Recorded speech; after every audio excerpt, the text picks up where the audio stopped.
Hello and welcome to Sad Times, the podcast by sad people, for sad people. I'm your host, Alyssa. And let's address the elephant in the room. Last episode was like 6-7 weeks ago. Whatever. I don't want to do the math and make myself even more mad at myself. But I think I did like a little tangent about how I was going to like be more consistent, and then I went on to like take a break longer than I actually have been doing the show. I think maybe, well, I don't know, I took some gaps before, but obviously this was the longest gap. Like I said, like 6 or 7 weeks, and there really isn't an excuse. Like, you know, if I wanted to do it, I could have made it work. However, a week after that episode, I wound up testing positive for COVID, and then I was obviously out of work and school for like 2 weeks. So then like when coming back to school, I was a little like stressed, and like catching up and stuff like that. This week I had midterms, was also a little stressed. Once again, not really making excuses. I could have made the time. I take full accountability for this, but you know, it was a little difficult. I'm totally fine, obviously. Very fortunate enough to have just gotten over it naturally. Thank God no one else in my house got it, and everything's fine. And I also got it in between my 2 vaccine shots because, like, of course I did. You know what I mean? Like, I don't know if we ever addressed, like, my bad luck on this show. I don't think we have. I don't think that has come up because I don't really rant about my life on here because that would just be too fucking much. But shit, like, of course that happened to me because, like, anything, whatever. I'm not even fucking gonna get into it. But anyway, so now I got my second shot. That also, last week I got my second shot. And I was fucking dead for a day because of that. But I'm here now. Whatever. I don't even, is that good? Is that bad? I don't know. Anyways, I've had a couple of different show ideas for like the next episode. Obviously, like since like the last episode came out. But I think it was smart to just use this as kind of like a catch-up because so much music has come out, so many announcements have been made, and I kind of just want to take the time to just talk about everything. So the last episode was me diving into Little Oblivions, and I did wait a little while after it came out. I think it was like almost a month after it came out, roughly, because I wanted time to like listen to it and like digest it and stuff like that. Now thinking back, I'm like, that feels like so long ago. Because it was. But anyway, like I said, there's just a lot to get to and a lot to discuss. So let's start with like the latest. I'm recording this on Friday, and this is a release day for Crumb's new album, Ice Melt. Very exciting. Last time we spoke, they just released Trophy. Since then, they released 2 other singles, BNR and Balloon, and then they wound up announcing that their album was going to be released on April 30th, which is, like I said, the day I'm recording this. I've listened to it twice so far, and like not really with my full attention, so I don't want to like sit here and like obviously like give like my full thoughts because I don't have that yet. But I will say that I really loved all the singles leading up to this album, and my favorite so far, like right now after my first 2 listens, is the title track, Ice Melt, which is the last track of the album. And this album is actually very short. It's 10 tracks, and it comes out under 30 minutes, which is pretty crazy.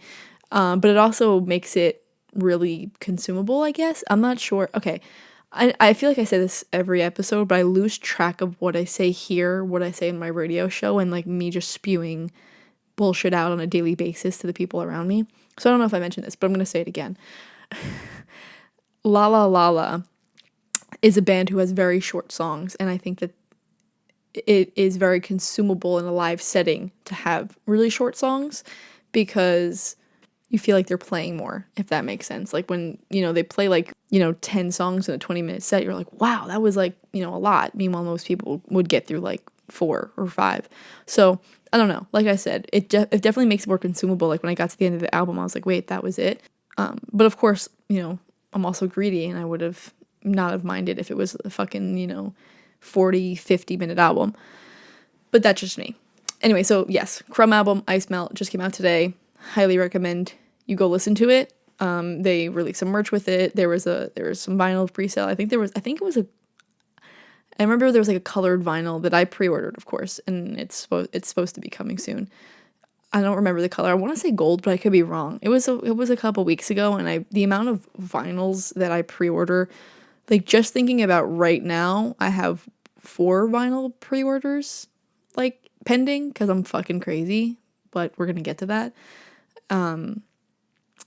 Yeah, I'm fucking crazy. But anyway, that's sold out, but you can still get, the other stuff. There's really cool merch. There's like hoodies and shirts and stuff like that. So yes, Crumb. But I should also say like my fucking opinion so far.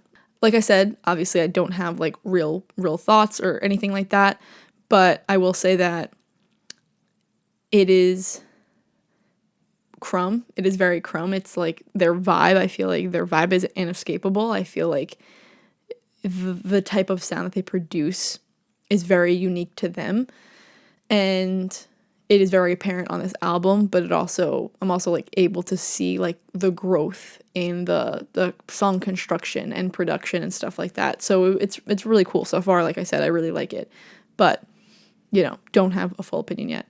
Today we also got the Coin Rainbow mixtape in its entirety. When they first released Indigo Violet last year, I didn't really know what was happening because like I really don't follow them super closely. Like the people I follow on Twitter are like huge Coin fans, but like I didn't realize that it was gonna be built up into an album. I don't know if that was like if people knew that. Like I don't know.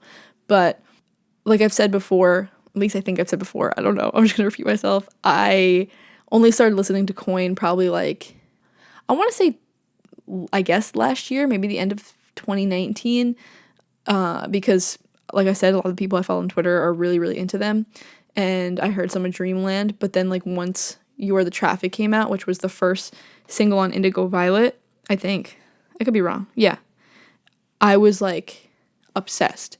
Like I think I probably talked about this before, like this song, but like I just found the whole You Are the Traffic like lyric to be like so fucking good. I don't know why. Like I was immediately like, yes. So when the Indigo Violet EP came out, I was super into it. And then we got Blue Green and Indigo Violet, and that was, just adding on some more songs. And now we got Red Orange added to it. Like that's how they branded it, but it's really just the Rainbow mixtape and it's all the songs. And I feel like it's very similar to what Hayley Williams did with Petals for Armor, like kind of releasing chunks at a time. And I feel like it's really smart. I think it's very smart. I think it's a very unique way to roll out an album. And I thought this too when Hayley did it, because I kind of like what I just said about short songs. I feel like it makes it more consumable. And because I don't know, I feel like so many songs now are just like they'll be trending, they'll go viral or whatever, and not a lot of people are like interested in listening to like full albums. People will just like listen to one-off songs. Me personally, I love listening to albums. That's like if I like a song, I want to listen to the whole album, but not everyone is like that. So I feel like I said, it just makes it easier to digest when it's like small parts. So yeah, I didn't listen to the full thing of Red Orange yet, or the Rainbow mixtape, whatever, but they released How It Feels as a single, and I really, really, really liked it. So I'm very excited to listen to the rest of it. All the other songs I really, really liked on, the other parts. But Coin announced a tour happening at the end of this year, which is very exciting. They'll be playing at Webster Hall in December. So if that interests you at all, go see them live. I actually watched some of a live stream concert they did a few months back, literally the other night, and it was really good. They I keep saying like the people I know that are like really big fans of them like go to like several shows of their tour, like hardcore Coin fans, and they seem like they're amazing live. Like I mean, they were great on like a live stream, but obviously nothing will match like a real live show. But yeah, super talented, really good songwriting, and yeah, I don't know, just super good music. Speaking of tours, let's just talk about all the tour announcements that have been released. Okay, I don't even know where to start. Okay, Julian Baker is going on tour, also this fall. Very exciting. She'll be hitting the Beacon Theater in New York. Of course, I snagged tickets. I am actually kind of excited that it's a seated venue. I know that makes me sound fucking old. I love like standing room only venues. Like Brooklyn Steel I'm gonna get to that in a second. You know, with other tours, Brooklyn Steel is whatever. I'm getting ahead of myself. Anyway, Beacon Theater, and I'm very excited because it's a seated venue and you don't have to worry about the lines and the waiting and how early should I get there and whatever. Very chill. And the more I listen to Little Oblivions, the more excited I get to see these songs live. And she did a live stream a few weeks ago with Audiotree, and I unfortunately could not watch it because I wasn't home for whatever reason. I'm still fucking bummed about it. And I heard that she was kind of like reimagining her old songs, her other songs as well, like in a full band kind of setup. And I'm very excited to see that as well. I mean, even seeing her live, I saw her live in 2018. And, she already, will do different kinds of loops and stuff to kind of, change up the live versions. So it's going to be like that, but 10 times bigger and greater. So I'm very excited for that. Some of her shows are with Rat Boys and Lucy Dacus, which we're going to get to, and stuff like that. Soccer Mommy also announced that she's going on tour this fall.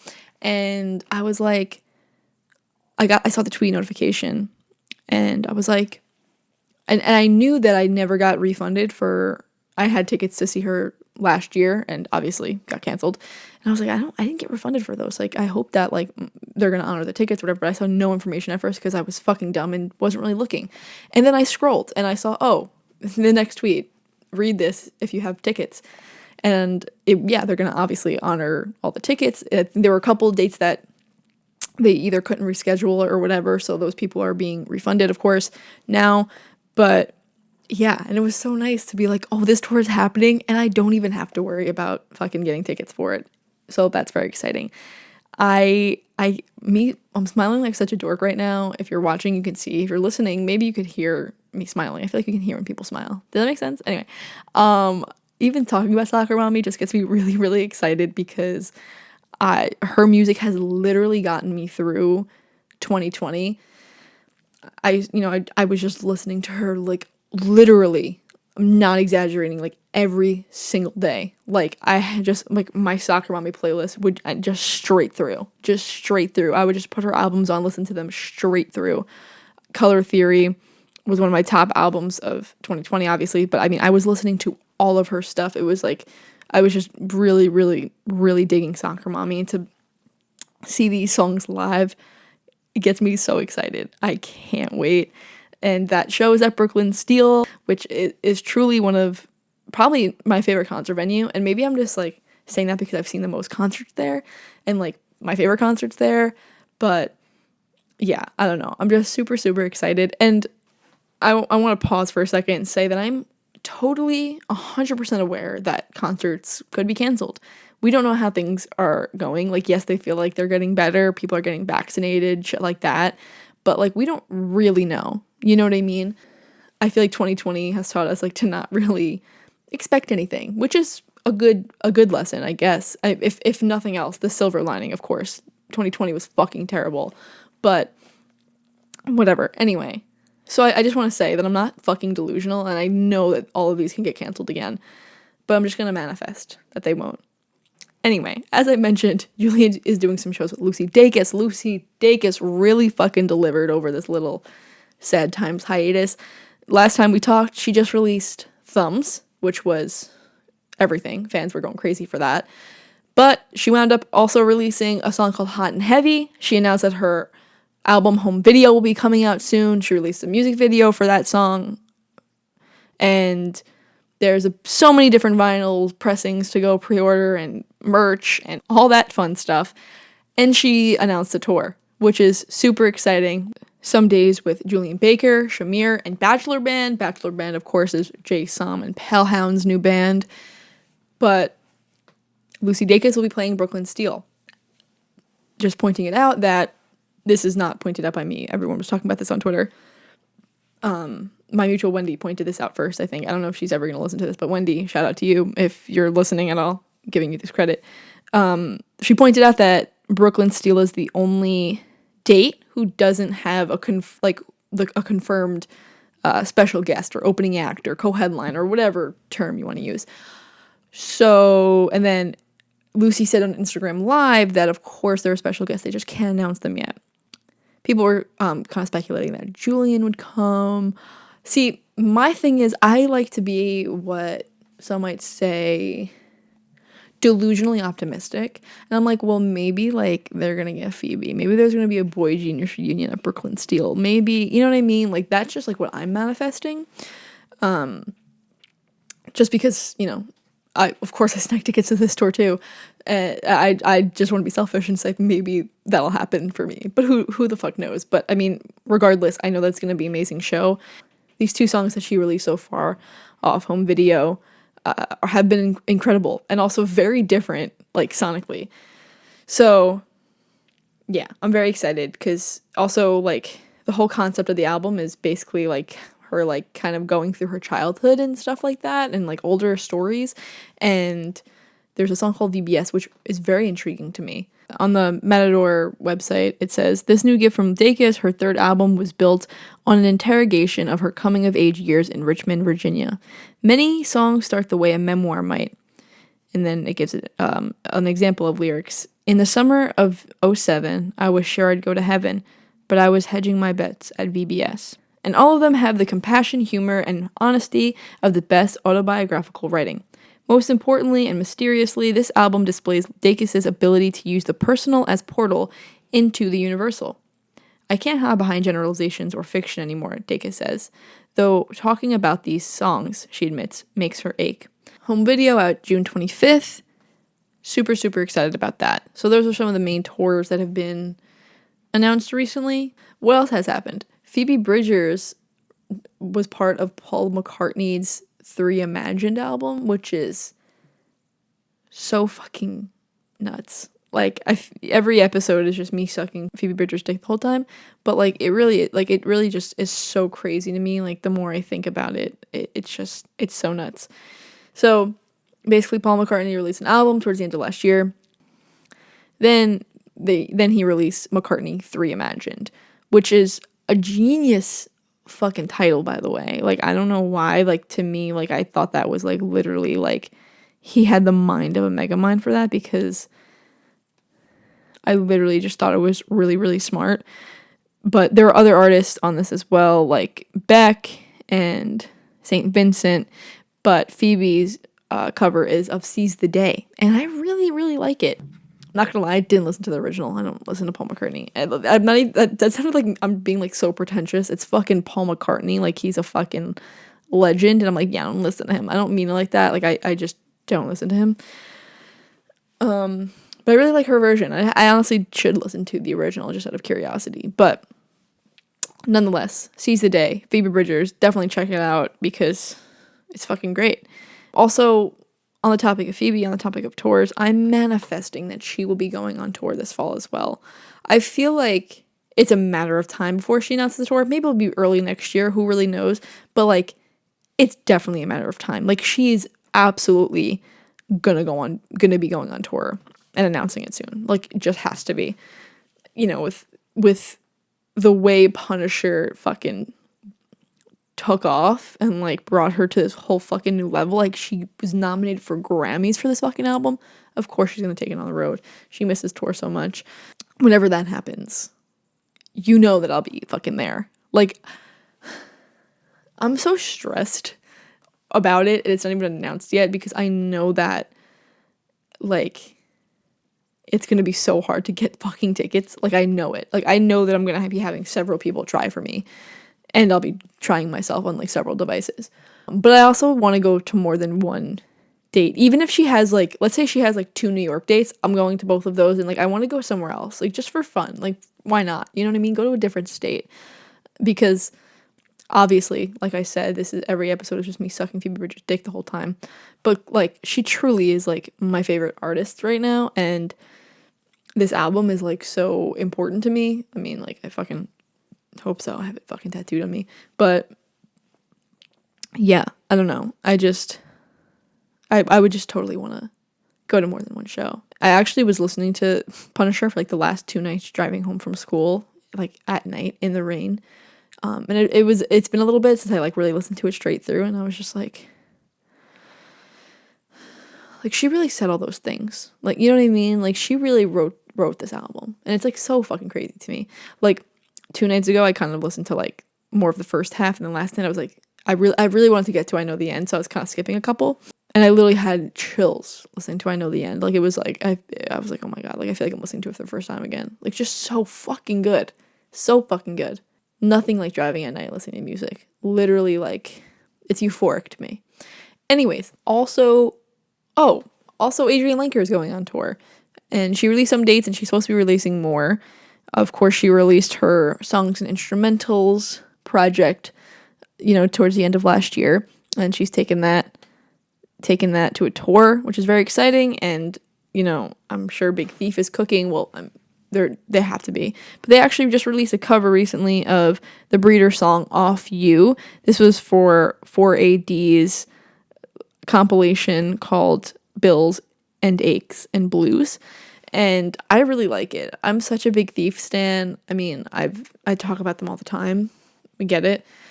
I don't know. I love Big Thief. Their music is just like, it hits like a different spot for me. I don't know. I was about to say something really fucking lame. You know what? I'll say it anyway. I should own up to my thoughts.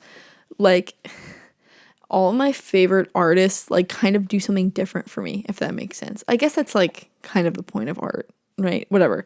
But like, I don't know, they just give me like different energies and different vibes and like take me to different places. That's literally what they're supposed to do. I'm making it seem like I'm like fucking coming up with this like revolutionary concept of never. I'll leave this in too, so you guys know how much of a fucking idiot I am. I could easily cut this out, but I'm just gonna leave it in just so you know how fucking stupid I am, and like you're listening to me talk. Whatever. Anyway, Big Thief is just also another really important band to me, and their music is just like huge for me. And they're one of the last few shows I also went to in 2019, and it was so amazing seeing them live.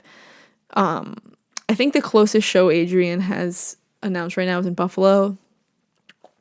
So I hope that she announces something closer, because I would totally go, because I would love to hear her solo, just playing guitar and singing. Like, that would be fucking heaven to me. Because her voice is just so soothing to me. Like, I would love for Adrienne Lenker to just sing me to sleep one night. Like, I just think her voice is just so beautiful and calming, and love Adrienne Lenker. Anyway, another like quick thing I want to mention, since like the indie gay community is like really like my demographic, I guess, and like the community I guess I mostly associate with, like on Twitter and stuff like that. So I feel like I'm obligated to mention that Angel Olsen came out as gay, which is incredible. She's an artist that I've been wanting to get more into, and I just haven't gotten around to it yet. But now I'm like even more inclined to do so, because I typically tend to gravitate towards like gay, queer artists. I don't know. I mean, actually, why am I acting like I'm shocked? Of course I'm fucking gay.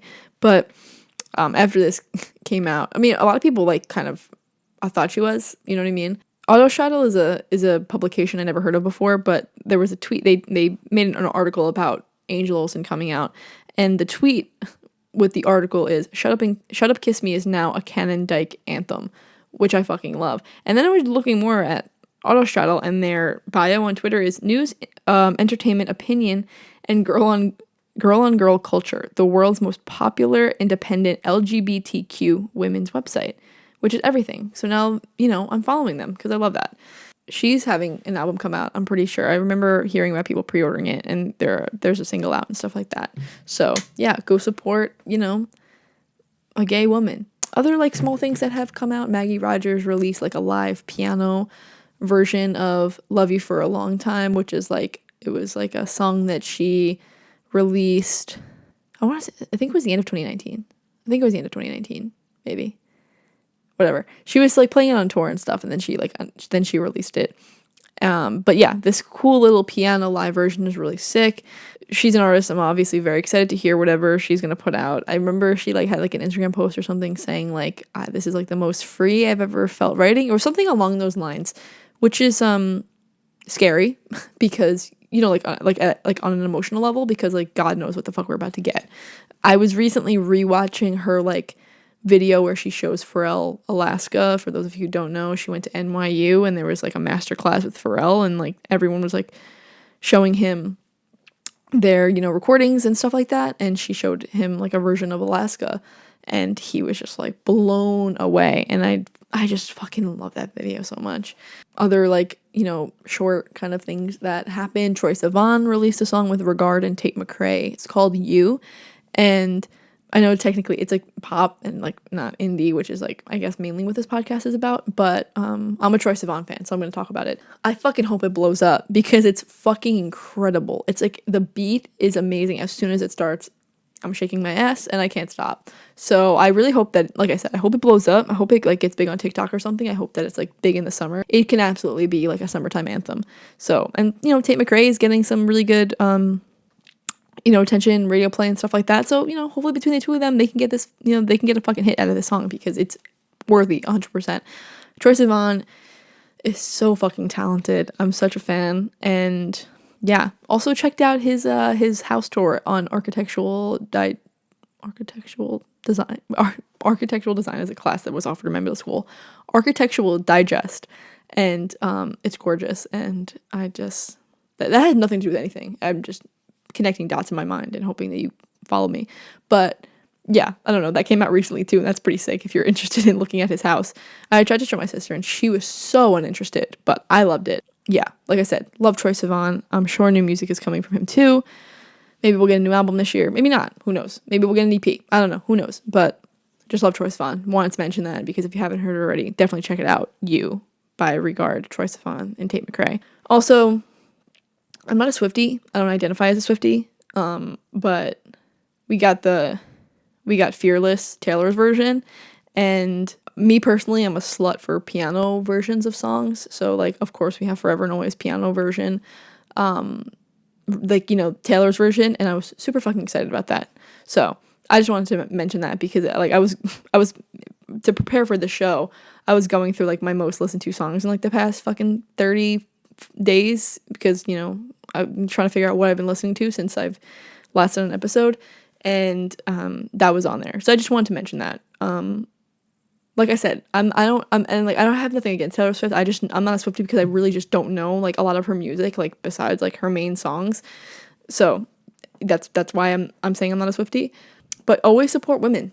Yeah. So just go listen to Taylor's versions, and I'm excited for, you know, the other Taylor versions of albums to come out. That was not proper grammar, but I'm gonna keep going because Last Kiss is like so fucking good, and I'm very excited to get Taylor's version of that. I went through a phase like I want to say like 2 months ago where I was listening to Last Kiss a lot for like no reason. But anyway, just wanted to quickly mention that. Okay, also speaking, okay, once again, I'm this has like the way the things connected to my mind is like I'm expecting like you guys to like see my thought process or like live inside my thought process, which obviously you can. So let me try to connect the dots for you. I was thinking about Taylor Swift and I was thinking about Scooter Braun because fuck Scooter Braun. And then that made me think of Demi Lovato's documentary that came out recently. Holy shit. Like I feel like every fucking documentary, like you learn more about her and you're just like, wow, this girl goes through a lot. And the next documentary comes out and you're like, oh, she goes through even more than I know. And then the next documentary comes out and you're like, oh shit, she went through even more than that. Like she's just constantly like letting more of herself be revealed, which is super admirable. But yeah, it was so fucking heavy. Like, oh my god, like it's just crazy the amount of shit that she went through. If you're interested at all, go check out her documentary. I think it was 4 or 5 parts. I think it's 4 parts. All available on YouTube, and it was super interesting. And you know, once again, to highlight the gay, she said that she's too queer to be married to a man right now, which is everything. And then when she like bought her house, she was saying that like it looked gay and stuff like that. Love. Continuing along the gay fucking train, I'm a big fan of RuPaul's Drag Race, which I think I mentioned on this show before. And a week ago from when I'm recording this, I should say, we got the finale of RuPaul's Drag Race season 13, and Utica Queen, she was in the top 6. She did a lip sync to Stay Away by Muna, which was really fucking cool. And I think that just goes to show like the power that Muna has. Because like, you know, it's super important to have that visibility of non-binary people and queer women, you know, in that group. And I don't know, I just fucking love Muna, and it was just really cool to see. I don't know, I just also loved this season of Drag Race. Candy Muse shouldn't have been in the top 2, in my opinion, but that's not why we're here. It should have been Mick and Simone, but whatever. Speaking of Drag Race things, Trixie Mattel released an EP today called Full Coverage with some covers on it. Genius name, by the way. Genius fucking album cover. And she even does one with Orville Peck. They cover Jackson, but Trixie also covers Believe by Cher, which is fucking everything. Might as well quickly mention that because I think Trixie's music is actually really good. Some of it is like too country for my liking, but some of it's like really like fucking good. So yeah, just wanted to mention that. Also, really quickly, I want to address that 21 Pilots has come out with 2 singles, and I didn't really get super into 21 Pilots on this podcast before. At one point in time, like they were my end all be all. Like I will like they were just everything to me, and like I definitely don't listen to them, like I said, as much. But like they'll always be like really important to me. I know that sounds so fucking lame, but like it's true.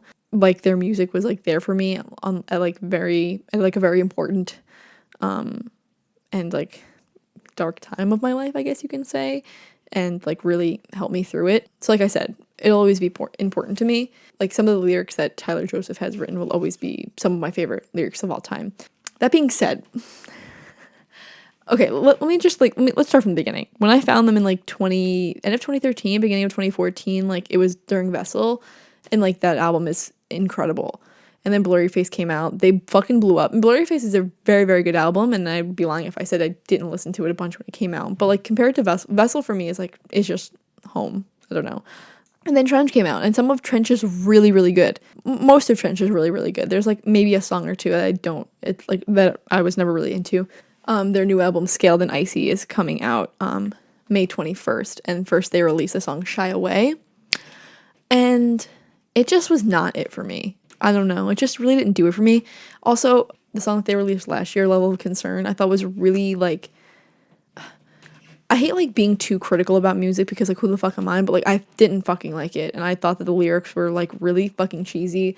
Like thinking that like Tyler Joseph sat down and wrote Will You Be My Little Quarantine is like so fucking cringy to me. Like when this man has literally written like Addict with a Pen and like Car Radio and like literally some of the most like fucking intense songs like ever, and he fucking wrote that. Like I was mad about it. The music itself was very good. The lyrics I fucking hated. It's so fucking mean. I don't, whatever. Who cares? He's not gonna fucking listen to this. He doesn't give a shit what I think. Who does? Shy Away came out. Same thing. I really like the music. Lyrics kind of weren't it for me. New song came out today. Once again, today I'm filming this, or last night I should say. It's called Choker. And I definitely like it more than I liked Shy Away. It's still like not really, I'm still not gravitating towards it as much, but a lot of people were comparing it to like the Regional at Best stuff, which I get. And I also think that like the rap at the end of the song is very like old Tyler Joseph. I don't know. It definitely was very like nostalgic to hear him rap like that again. I feel like I'm obligated to listen to the album when it comes out just because like I was such a hardcore fan, you know, and I'm curious to hear more subject matter that he covers because, you know, at the end of the day, he's married now, he has a kid. Obviously, he's not going to be, you know, writing about the same things that he was writing when he was like, you know, 20 years old. So yeah, I don't know. Very, very intrigued, but like I said, not super sold, I guess I could say. Anyway, I think that kind of wraps up all my catch-up, like, shit to talk about. Yeah, there's been a lot. I'm sure there's more that I'm missing, and I'm gonna, like, remember afterwards and be like, you fucking idiot. But whatever. Let's talk about the song of the day. When I was going through my last FM to see, you know, what I've been listening to and stuff like that, this has been my most played song over, like, the last, I think it was like 30 days I was looking at. And this is Charlie Hickey with Seeing Things. And this is off his album Count the Stairs. And I It was literally right before I got COVID. I had like a night where I was just in my bed listening to this on repeat like several times in a row. I don't know why, just like the lyrics are so fucking good. The chorus, but I can't tell if you're really here. Yesterday I said your name 3 times in the mirror and nothing happened. I wish you'd fuck with my head. Sneak up right behind me, scare me to death, but nothing happens. Also the second verse. I don't want to take your kindness and weaponize it. I don't want to point it at myself, turn it into something violent. Fuck. Fuck. So that's my song of the day, just because I've been listening to it so fucking much. Here's to consistency. Hopefully this time will be different. Hopefully this time I mean it. You know, as always, stay kind and stay sad.